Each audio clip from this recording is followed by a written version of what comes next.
am so fed up with this new generation of men. They literally don't want to get you no flowers. They don't want to take you on no dates. All they want to do is ask you what you're doing all day long and tell you lies. Like, I'm over it. If you're a man who likes to shoot his shot at women at the gas station, you have a better opportunity of offering her one of these three things. Hey, let me pump your gas for you, or let me reimburse you for your gas, or hey, let me pay for your gas. And then you proceed to shoot your shot and introduce yourself. If you're not doing one of the three and we're standing at the gas station, you might as well just get back in your car and just go home. You might as well just get back in your car and rock the club, don't hype you up. He's not my type. Let me tell you about your type. Your type has historically played you. Your type has historically lied or cheated. Your type has not wanted to commit. So at some point we gotta say, maybe the choices that I'm making are poor, and I need to make better and different choices. And maybe my type is problematic, and so if I change my type, I'll have a different response. I'll have a different outcome. I implore you, change your type. Dating a great guy, amazing qualities, but no spark, should I end it? What is the spark that you guys speak of? If a person is a good human being that has great qualities, she said amazing qualities, what is the spark that you're looking for? What more could he do for you? Swag is the spark. I don't care about no swag. We invest too much in swag. We invest too much in butterfly. There is too much of an investment in this energy of there's no spark, there's no chemistry, there's no. He's a good man. That should turn you on. Alright, Shalom. I'm going to give all praises, honor, and glory to Yahawah, Bahashem, Yahushua, Bahashem, Rakah, Kodash, Devons, the apostles of GMS, and sincere Shalom to the brothers out there pushing this truth and sincerity. Now, I was originally going to do a video on this. I found another video I was going to do, but I was like, something kicked in my head or my spirit, because I was like, me and my father was just kind of having a conversation about this earlier. Basically how things back then with trying to get a woman was a whole lot easier than it is today. Now you had to basically be careful if you even want to deal with some of these women these days. Or pretty much how the dating game is pretty much always changed now. Pretty much changed now. It's a lot more repulsive now. The reason I wanted to go into this is because we're pretty much where we're going to start seeing a change in how all this plays out, especially with women. Because even a lot of brothers back then, especially my father, was pretty much talking about you're going to start seeing a flip when women start going back to how they're supposed to be. And I'm starting to see it with a lot of some of these women that actually do videos on telling these women what they're supposed to do, but then the women actually get mad at them for telling them to do the right thing. So you're seeing a lot of men get passports, and I ain't talking about the passport bros, but I'm talking about actual men. Even in this channel, they was talking about how some of the men or some of them went to other countries to find wives because the black woman here ain't a wife. They're just here to be playthings, and that's it. And then you get certain states, or the women moving out from certain states to find men and nobody wants to deal with them. Because guess what? Esau gave them that power, and now they've done ruined them. That's like having a servant, because that's what woman means. But that's like having a servant come above you and say, I'm not doing this, you're doing all this and that. While the worth of the woman just dropped, or that servant just dropped. Which means I don't want that servant no more.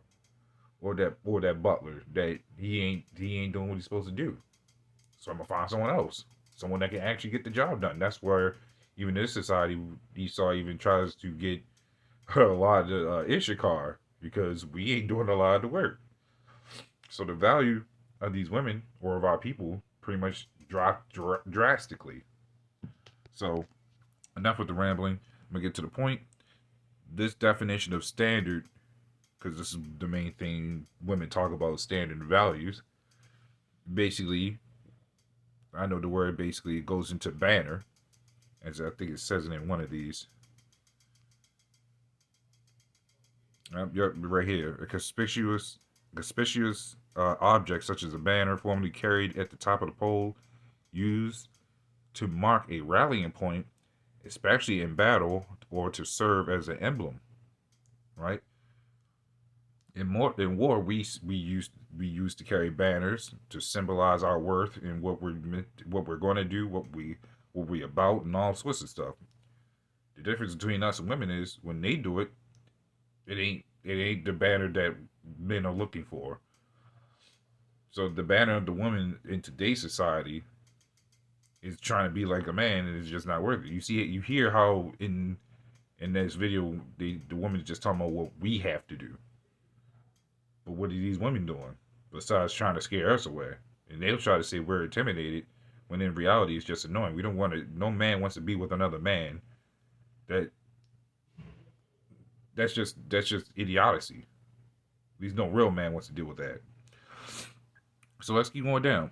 It says, actually, that was just pretty much to the point. Actually, nope. So I'm gonna get this scripture real quick. This is Isaiah 4:1. It says, "In that day, 7 women should take hold of one man, saying, we will eat our own bread and wear our own apparel. Only let us be called by thy name to take away our reproach." And this is, as you understand, is going pretty much into how every kingdom basically had our women had to do that. A kingdom that was close, that pretty much was already on his last legs. The woman will go right back to that man. It was like, hey, I'm just gonna do what I'm supposed to do. Same thing's gonna happen now, or when that time comes, right? Because the banner that these women have is just ridiculous, and it's not working out for them. And funny enough, also another reason I wanted to go into this as well, because even with the heathen women that come over here that was originally wearing dresses, long dresses, that doesn't show the shape. Now they're wearing jeans, but meanwhile trying to keep on the hijab. They, I guess, symbolize they still what their people are. When that's just mixing oil and water, it doesn't work. But in this society, I guess it would, considering it's a heathen over in a more wicked place, right? But that just means she probably won't be accepted back inside her society unless she goes back to wearing those robes, the dresses again. So even with the heathens that come over and drinking of this Babylonian juice, they're just as bad as our people, or as our women, I should say. So you're gonna start seeing a whole shift into pretty much all these things going to start reverting back. You're gonna start seeing, which I think is already happening now. As I've seen some article about uh, certain women from other nations, basically heathen women, are going back to their homes because they don't want to. They don't want to end up like the rest of these women, or they I guess they realize that this place ain't really worth their American dream, right? But even now, even you got a lot of women, especially I'm speaking on the black women. They leave in certain states to try to find men, and they can't find it. Why? Because they followed onto Esau, and it's gotten them nowhere. Besides giving them benefits and all this other stuff, but money doesn't last but so long.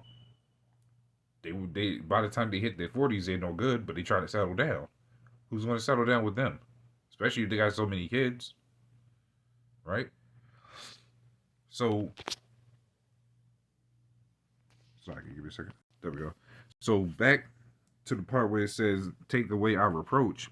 I wanted to go into that definition because this is going to be important for that as well. It says an expression of rebuke or disapproval. When you scroll down to where it says 3b, it says discredit, disgrace. So take to take away our disgrace, because these women gonna understand, especially when things start happening, that they're just doing disgraceful things. They've been doing disgraceful things, and you got some women that's been on YouTube, as I think as I mentioned earlier, that's telling these women to do the right things because you're just being disgraceful. Nobody, no man, no serious man is gonna want a childish woman like that. But it's all gonna boil back down to we don't have to worry. We don't. None of us is wearing it right now because we got so many options. The women don't. So when things start to really pretty much toil down, then the women start acting right. They gotta go through a crisis before realizing they messed up. So we're just sitting back, we're chilling, but we're not worried about it. Even if that's why me and my elder father was pretty much talking about, because it's a revolving door that's basically going to happen, and all of this is going to come to a stop regardless. We know the Lord is going to flip the switch. It's pretty much already flipping the switch now, but it's going to become like a real, what do you say, a hard reset, basically, right? So this is Isaiah 31:1. It says, "Woe to them that go down to Egypt for help, and stay on horses and trust in chariots." Now, because you got not only our women, but our people as a whole that follow on to this American philosophy. We was taught even as children or as boys growing up to pretty much cater to women, do all this stuff and all that other stuff, or pretty much how to conduct your well. Not even we're not even taught how to conduct ourselves in this society. That's the messed up part because Esau wants us in the jails. But we got to do this and we got to do that for the women. But no one's telling the women how to conduct themselves. Except you can do whatever you want to do. So you're going down to Egypt for help to have this comfortability to be doing whatever you want. I'm talking about for the men as well. And then it just backfires. That's why it says woe, which means destruction. Because just as much as we're going to get hell for it, the women are too. Why? Because the women follow on to the men, regardless. This is why even as Esau giving the power to some form of power to these women, it's because they follow under Esau. Guess what? They gotta catch the hell as well. Because all the pride that was set up in the society is falsehood. There's no real pride in this society. It's just proud of being wicked. That wickedness doesn't profit anything. So that's why a lot of people get pretty much tore up, shot up, and all sorts of stuff. Because yeah, you can do all the wickedness. We'll fund you with all the wickedness. Just know it's going to backfire because we're making money off of you. As far as what Esau is saying. So our people just playing into the catch of being used, right? It says to continue on. It says because they are many, and in horsemen because they are very strong, but they look not unto the Holy One of Israel, neither seek the Lord. That's where we come in, because the Lord wakes up who He wants, of course. But that's why we're trying to wake up the hopeful elect that comes out of this, and even the women that comes out of the mindset of America of Babylon, because you do have genuine sisters that are actually trying to change their ways. So when you seek the Lord, you seek life, you seek a betterment, you seek something that you never thought you would actually become that can actually save your life. Unlike being like these people getting shot up left and right. Now I'm including the women too, because everybody getting tired of these women, so they getting shot up too. I just watched a clip about that. So the following of this society just leads to death. So this is Malachi 4:1. This is the last scripture. It says, "For behold, the day cometh that shall burn as an oven, and all the proud, yea, and all that do wickedly shall be stubble." Which means they're not gonna be able to do anything. They're actually, let me keep reading. It says, "And that day cometh shall burn them up, saith the Lord of hosts, and that it shall leave them neither root nor branch." So even going back to that stubble, they're gonna be pretty much trembling basically because they're gonna have that fear because the once pride they once had is gonna go up into flames, or pretty much already. Let me go back. It's gonna be shattered because this place is no that pride did nothing, or that this place was sluggy, but that this place was pretty much broken. No entertainment, no money, no comfortability in life, no home, all gone. And then that destruction, that and it's neither going to leave neither root nor branch. It's going to cut. This place is going to burn. Is going to burn on a colossal scale. Let me break it down. I'm talking about you got a tree that's burning from the top to the roots. Nothing. None of this corruption left. Nothing. None of this going on with our women. No more of this alphabet group. No more of our people. No more of the men being complete niggas.